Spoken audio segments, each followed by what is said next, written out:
about a time you dealt with a setback at work. Can you tell me about a time when you had to deal with a difficult coworker? Tell me about a time that a project you worked on failed. What would you do differently? What did you learn for next time? These are all examples of behavioral interview questions. Questions that are designed to understand your previous behaviors because they can often be the best predictor of your future behaviors. Very few topics will give job seekers the heebie-jeebies quite like behavioral interviews. And in this video, I am going to give you the secrets to answer these questions perfectly. Every time, guaranteed success, even if you have minimal experience. Stick around. Darren D. I'm gonna kill him. Darren D here. Welcome back to another exciting episode of the Ramblin' Recruiter. I've been a recruiter for nearly 2 decades now, and in that time, I've learned a thing or two about hiring and getting hired. I'm here to share what I know with you, so if that sounds good, subscribe, ring that notification bell, and you'll never miss a new video again. Hey folks, thanks so much for tolerating my long absence. I know it's been well over 60 days since my last video. I needed a break between my son's football season, of which I am the coach, and a lot of other things going on, like being laid off again a second time in 6 months. I really appreciate the fact that you all have stuck with me. Hey, the channel continued to grow, and we just crossed 5,000 subscribers. So expect that there will be a special video coming soon. Behavioral interviews. Very few topics will give job seekers the heebie-jeebies quite like behavioral interviews will. The reason being, there's not necessarily a right or wrong answer.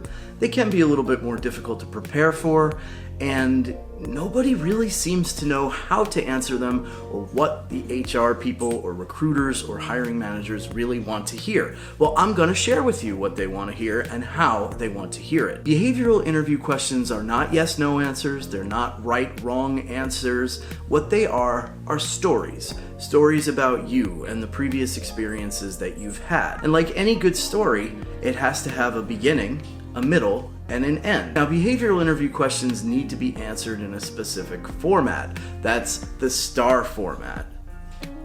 Situation, that's the beginning of your story. Task and actions, that's the middle of your story. And, of course, the end of your story, the most important thing, the thing that wraps it all up and brings it together, the results. You may have heard of that STAR format before. You may have heard that acronym. That's the formula for behavioral interview questions. They should always be answered in that formula. But there's more to it than that. Like any story that you tell, it has to not suck. Stories have to be compelling. They have to be interesting. They even have to go so far as to be exciting. If your STAR answers are none of those things, you're going to sound like a robot. If your STAR format answers are boring or sound like you memorized an interview guide or you memorized answers to every conceivable question you could be asked, you're not going to come across as likable or relatable, and that's really going to hurt you on your job interviews. The 2 most common pieces of feedback or pushback that I hear about behavioral interviews are these. Number 1, I can't think of examples that quickly, in the moment, in the middle of a job interview, when I'm under pressure, when I'm nervous. Somebody asks me about a project that failed and my mind just totally goes blank. And number 2, I'm just getting started out in my career. Maybe this is my first job that I'm applying for. I don't have these experiences yet. I can't tell you about working with a difficult coworker and how I made it work when I've never had any coworkers before. Those are both legitimate concerns, and I'm going to give you some tips on how to overcome these problems. The first thing I would say is think back over your career. Think about your top 3 accomplishments. What are the 3 most compelling things that you've done in your career? Whether that was you changed Coke to Pepsi, you found the boss's car keys, whatever it was.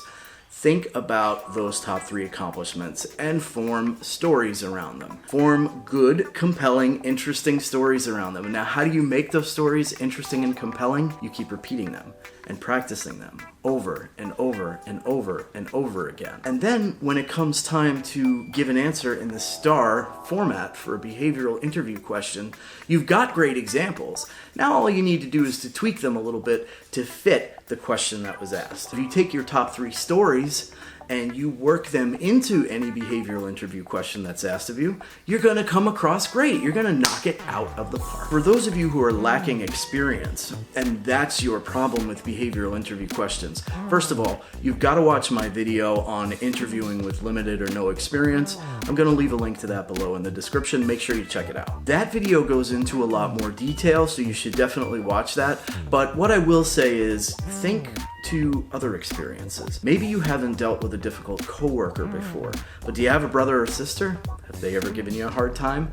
Have you ever had a lab partner in school that didn't do their share of the work? Have you ever had a roommate in college that didn't pay their share of the rent or somehow was always broke when the cable bill was due? Trust me, you've got examples from your life that can be adapted to these stories. Now, ideally, they would be work stories. But if you're just getting started out in your career and you don't have the work experience yet, then it's okay to dip into these outside life experiences. Think of your 3 most compelling stories. Think about how you started a lawn mowing business one summer and you made $10,000. Or think about how you started a babysitting business and you had 10 kids and you had to hire a bunch of extra help. They'll be there if you think of your life more holistically, if you don't have the work experience. Once you have your top 3 examples, you can tailor them to fit any behavioral interview question as long as you keep them in that STAR format: situation, task, action, results. Now there's a third objection to behavioral interviews that I do hear somewhat frequently, and that's, I don't want to do it. Why should I have to do it? This is stupid. Why can't companies judge us on the content of our character? Why can't companies judge us by some other way than trying to come up with answers to these questions in the moment? It's just so hard. My head wants to explode. I want to rip my hair out. I understand. Job searching is a stressful time. Job interviews are particularly stressful. If given the choice between slamming my head against a wall 100 times just because it'll feel good when I stop versus learning to go with the flow, and learning how to be better than 90% of all the other job seekers out there just by putting in the tiniest little bit of effort, that's what I'm gonna do. When it comes to behavioral interviews, we can all help each other out. Leave some of the behavioral interview questions that you've been asked on job interviews below in the comments. We could turn this into one big gigantic interview study guide. Now do this. Watch either of these 2 videos on screen right now. I guarantee they're gonna set you up for success on your next job interviews. Enjoy the rest of your job seeking day. Thanks for stopping by, and I'll see you next time. Peace!